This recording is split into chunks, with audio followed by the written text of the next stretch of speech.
കാലത്തിന്റെ കുത്തൊഴുക്കിൽപ്പെട്ട് കരിയർ മുഴുവൻ ആടി ഉലഞ്ഞു പോയാലും ആദ്യം പിടിച്ച അടവുകളൊന്നും മറന്നിട്ടില്ല ആരും. കെവൻസ് ബെൽഫോർട്ട് അത് വീണ്ടും ഓർമ്മിപ്പിക്കുകയാണ്.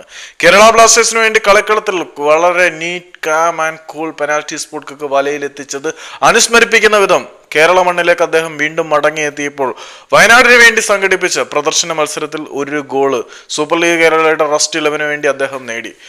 ISL-ലേക്കുള്ള പ്രൊമോഷൻ വളരെ ഗംഭീരമായിട്ട് ആഘോഷിച്ചുകൊണ്ടിരിക്കുന്ന നൂറ്റാണ്ടുകളുടെ ചരിത്രത്തിന്റെയും പാരമ്പര്യത്തിന്റെയും കഥ പറയാനുള്ള മുഹമ്മദൻസും സൂപ്പർ ലീഗ് കേരളയുടെ സംയുക്ത സേനയും തമ്മിൽ ഇന്ന് സൂപ്പർ ലീഗ് കേരളയുടെ ആഭിമുഖ്യത്തിൽ സംഘടിപ്പിക്കപ്പെട്ട പ്രദർശന മത്സരത്തിൽ പങ്കുതട്ടിയിരുന്നു.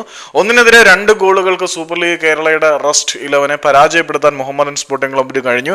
മുഹമ്മദൻസിന് വേണ്ടി 21-ാമത്തെ മിനിറ്റിൽ റംസാനി ആയിരുന്നു ഗോൾ നേടിയത്. അധികം താമസിയാതെ 4 മിനിറ്റുകൾക്ക് ശേഷം 25-ാമത്തെ മിനിറ്റിൽ ഇന്ത്യൻ സൂപ്പർ ലീഗിൽ ഒരുപാട് ആരാധകരെ സൃഷ്ടിച്ച ഹൈറ്റി താരമായ കെവൻസ് ബെൽഫോർട്ട് തന്റെ calm and cool penalty spot kick ഫിനിഷിലൂടെ കളി സമനിലയിലേക്ക് എത്തിച്ചു. പിന്നീട് അദ്ദേഹം സ്ട്രെച്ച് ചെയ്തിട്ട് മസിൽ പുള്ള് മൂലം, പേശിവലിവ് മൂലം കളിക്കളം വിട്ടുപോകേണ്ട അവസ്ഥ എത്തിയിരുന്നെങ്കിൽ പോലും കളി ആവേശകരമായി മുന്നോട്ട് പോയി എന്ന് പറയാം. കളിയുടെ അന്ത്യയാമങ്ങളിലേക്ക് എത്തിയപ്പോൾ ഇതിഹാസമായിട്ടുള്ള IM വിജയൻ ഉൾപ്പെടെയുള്ളവർ കളിക്കളത്തിലെത്തി. പക്ഷേ കളി 75-ാമത്തെ മിനിറ്റിലേക്ക് എത്തിയപ്പോൾ അബ്ദുള്ളിൽ കൂടി മറ്റൊരു സ്ട്രൈക്കിൽ മുഹമ്മദൻസ് ലീഡ് എടുത്ത് 1-നെതിരെ 2 ഗോളുകൾക്ക് വിജയിച്ച് മത്സരം സ്വന്തം പേരിലെഴുതി.